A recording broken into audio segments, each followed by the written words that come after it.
Informasi berikutnya, pemirsa, sidang lanjutan kasus korupsi mantan Direktur Utama Taspen, Antonius Kosasih, digelar di Pengadilan Tipikor Jakarta pada Selasa kemarin. Jaksa KPK mengungkap perbuatan Kosasih merugikan negara sebesar 1 triliun rupiah. Dana korupsi dari investasi fiktif reksadana yang ditanamkan PT Taspen di PT Insight Investment Management. Sebagian uang dialihkan untuk pembelian properti, kendaraan, dan valuta asing. Nama pramugari Teresia Mela Yunita kemudian terungkap dalam dakwaan sebagai pihak yang dititipi sejumlah aset. Jaksa juga menyita 3 unit mobil mewah atas nama anak dan diduga pasangan selingkuh Kosasih, serta 3 bidang tanah di Tangerang Selatan. Kosasih didakwa melanggar pasal tindak pidana korupsi dan terancam hukuman penjara maksimal 20 tahun.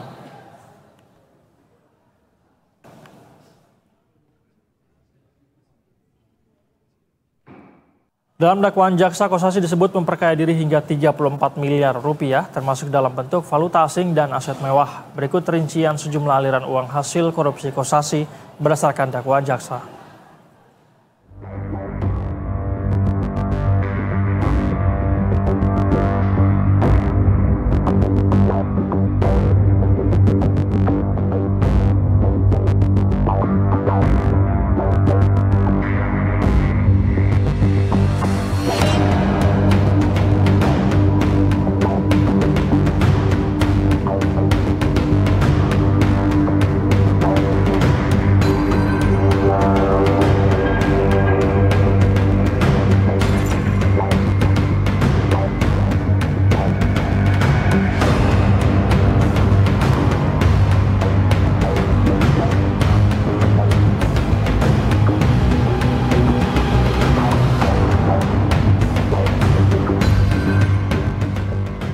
Pemirsa, kita akan membahas hal ini dengan pakar tindak pidana pencucian uang, Fahrur Dalimunte. Selamat sore, Pak Fahrur.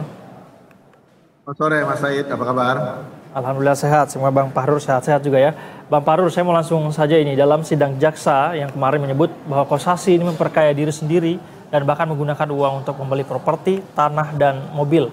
Lalu uang juga dibelikan apartemen atas nama seseorang wanita yang disebut dekat dengan Kosasih. Menurut Anda, apakah praktik semacam ini memang hal yang lazim dilakukan oleh para pelaku dugaan korupsi dalam TPPU?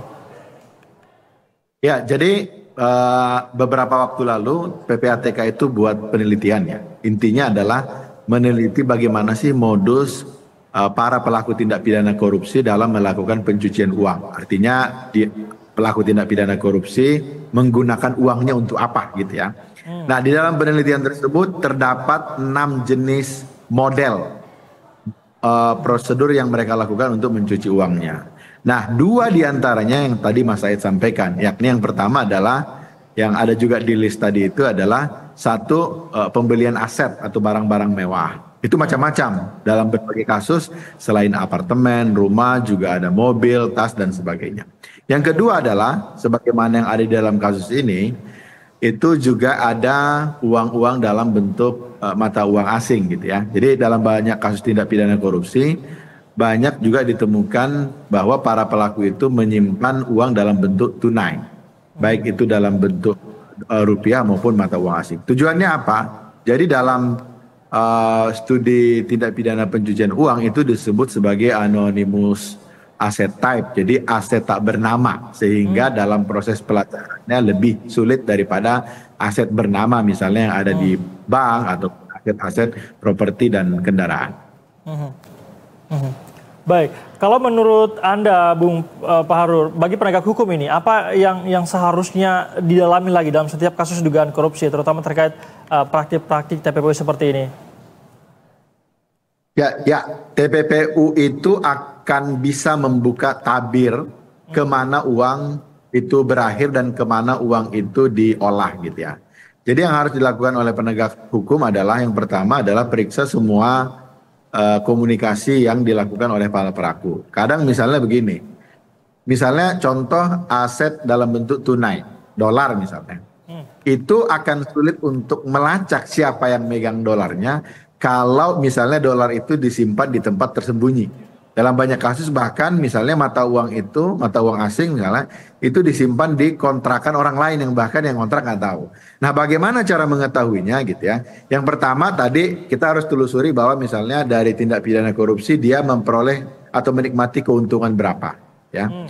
Kemudian dalam proses penggeledahan atau pemeriksaan biasanya dalam banyak kasus itu misalnya di rumahnya ditemukan ada slip tukar dolar misalnya. Contoh ya.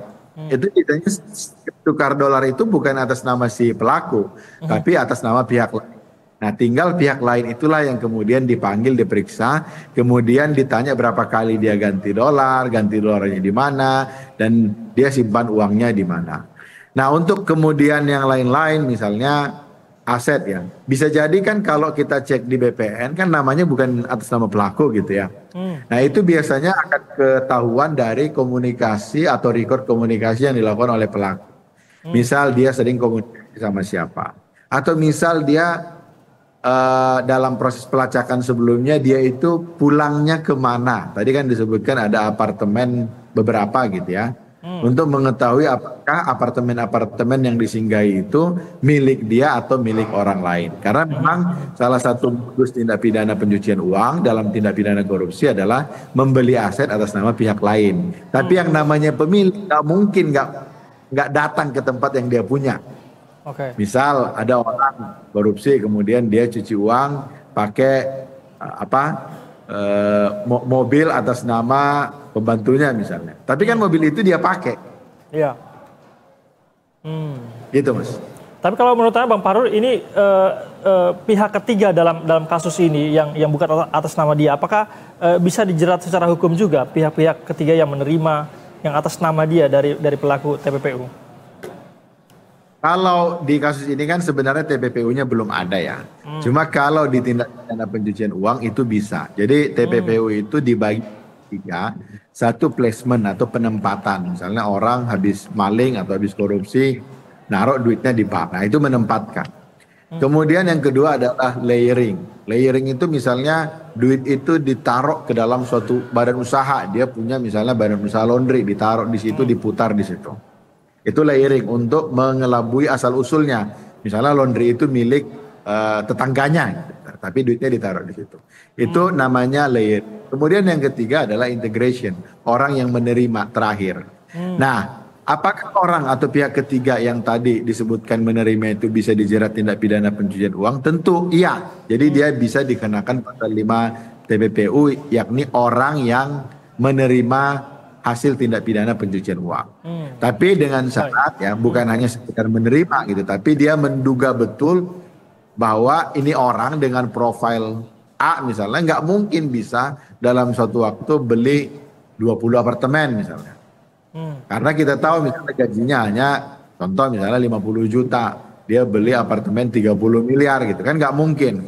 Nah orang yang menerima itu kalau dia patut menduga bahwa memang itu tidak sesuai dengan profil orang yang memberikan uang, maka dia juga bisa dijerat sebagai pelaku tindak pidana pencucian uang pasif di pasal. Jadi dia harus ada unsur kesadaran begitu ya Bang Fahrur ya? Kesadaran mengetahui gitu ya. Cocok atau nggak cocok gitu. Ada ASN, Bang Fahrur, selama 5 juta tapi ya lanjut. Terakhir selama proses penyidikan ini kan KPK menyita sejumlah aset begitu ya dan uang dalam berbagai mata uang asing. Penyitaan tersebut merupakan bagian dari strategi optimalisasi pembelian aset yang menjadi fokus KPK ini dalam setiap penanganan perkara korupsi. Bagaimana tanggapan Anda berkaitan hal ini? Ya saya sangat setuju ya, apalagi terakhir kan Pak Presiden juga bilang bahwa proses penegakan hukum itu salah satu fokusnya adalah pengembalian kerugian. Recovery, dan itu juga sebenarnya amanat dari undang-undang tindak pidana korupsi maupun undang-undang tindak pidana pencucian uang. Keduanya mengamanatkan bahwa tugas dari atau fungsi dari undang-undang itu selain penegakan hukum juga recovery atau pengembalian kerugian yang dialami oleh negara. Baik, Bang Fahrur terima kasih sudah berbagi pandangan bersama kami di Berita Satu Sore. Pakar tindak pidana pencucian uang Bang Fahrur Dali Munte, selamat sore, salam sehat, salam sukses, Bang Fahrur. Sore Mas Said, makasih.